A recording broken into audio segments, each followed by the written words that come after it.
지인의 이야기다. 그의 할아버지가 동료와 함께 산에서 사냥을 하고 있을 때였다. 갑자기 멀리서 도와줘 라는 날카로운 여자 비명소리가 들려왔다. 당황해서 대답하려는 할아버지를 동료는 막아세웠다. 몹시 긴장한 얼굴이었다.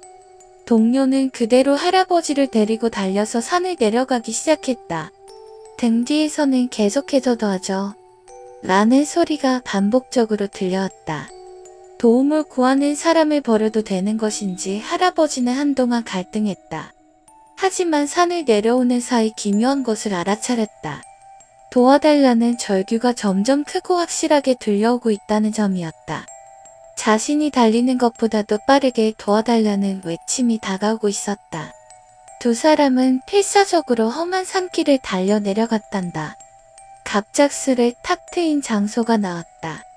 누가 놓아둔 것인지 거기에는 지장보살이 여러 개 놓여있는 작은 사당이 있었다.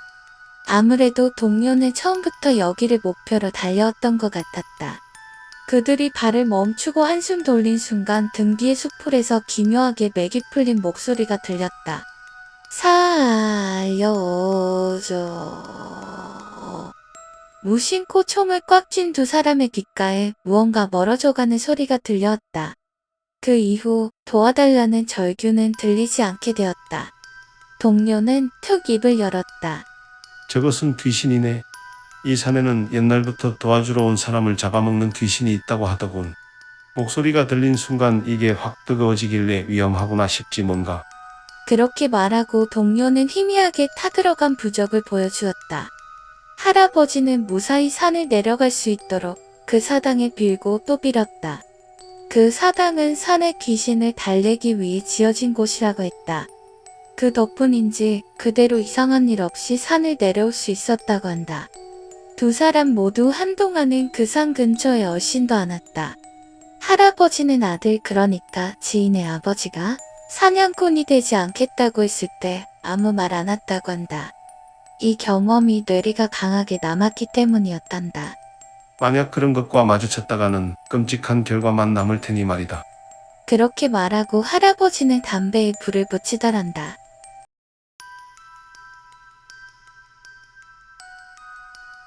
10년간 사귀고 동거까지 했던 남자친구가 바람을 피웠습니다. 그가 다른 여자에게 향해 집에 돌아오지도 않을 무렵 이야기입니다. 집에 오지도 않았던 게 확실한데도 그는 야근 때문에 일하고 있어. 내가 나간 다음에 집에 들어갔다가 내가 돌아오기 전에 다시 나왔다고 라며 거짓말을 치곤 했죠. 당시만 해도 집에 오지 않았다는 건 알았지만 바람을 피우는지 확실하지는 못했습니다. 그저 나에게 질려서 헤어지려 하는 것인지 아니면 다른 사람이 생긴 것인지 꽤 고민을 했죠. 밤에는 잠도 제대로 자지 못하고 식욕도 떨어졌습니다. 뭘 할 기력도 없어 회사에 다니는 것 말고는 그냥 누워 천장만 바라보는 나날을 2달가량 보냈습니다. 그런 와중에도 회사에 꼬박꼬박 나간 건 그 사람의 거짓말이 사실이라는 걸 알아차리고 싶지 않아서였습니다. 정말 그가 말한 대로 내가 없는 사이 돌아왔을지도 모른다고 믿고 싶었던 거죠. 그와 동시에 싫으면 싫다고, 다른 사람이 생겼다면 생겼다고 말해줬으면 하는 마음도 생겼고요. 기분은 서서히 변해가 내가 이렇게 괴로워하고 있는데도 즐겁게 살고 있을 그에 대한 원망과 증오가 쌓여갔습니다. 그러는 사이 이상하게 그와 함께 있는 여자의 존재가 분명하게 느껴졌습니다. 얼굴까지는 알 수 없었지만 머리 모양이나 체형, 그리고 그와 둘이서 한 이불을 덮고 자고 있는 모습까지 모든 게 선명하게 머릿속에 떠올랐습니다. 그렇게 되고 나서 며칠 지났을까요? 그가 반쯤 울며 전화했습니다. 거짓말을 하고 있었다. 다른 여자의 집에서 자고 있었다. 집에는 돌아가지 않았었다. 미안하니 부디 용서해달라. 그런 내용이었습니다.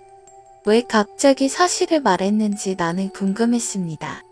그래서 끝까지 거짓말을 쳐서 다른 여자가 있다는 걸 숨기지 않은 이유를 물어봤죠. 그러자 그는 놀라운 말을 했습니다. 매일 낮과 밤을 가리지 않고 내 모습이 나타난다는 것이었습니다. 낮에는 시한편해 보인답니다. 놀라서 바라보면 어느새 사라져 있고 잠을 잘 때면 어느새인가 곁에 나타나고 가위에 눌린다고 했습니다. 귓가에서 계속 거짓말쟁이, 거짓말쟁이, 거짓말쟁이 라고 되뇌인다고 하더군요. 그러는 사이 거짓말이 들켰다는 것과 더는 숨길 수 없다는 걸 깨달았다고 합니다. 좋아하는 여자가 새로 생겼지만 오래 사귄 너와 어떻게 헤어져야 할지 모르겠어서 이별을 말하지 못했던 거야. 하지만 더는 내 곁으로 돌아갈 수 없어. 내가 너무 무서워. 모두 내 잘못이지만 무섭다고. 제발 용서해줘. 그렇게 말하고 그는 울었습니다. 솔직히 그의 죄책감이 내 모습을 보게 한 건 아니었나 싶었습니다. 나를 생명 취급하며 몰아가는 것 같아 어떻게든 책임을 떠넘기려는 수작 같아 화가 났지만 문득 무언가 궁금해졌습니다. 나는 내 머릿속에 떠오르던 여자의 특징을 말해봤습니다. 밝은 갈색 단발머리, 155cm 정도 키에 살짝 통통한 체형, 쇄골 주변에 점이 2개 있고 왼팔에 화상 흔적이. 그렇게 말하자 그는 통곡하며 미안하다는 말을 되풀이했습니다. 나는 그날로 이별을 결심했습니다.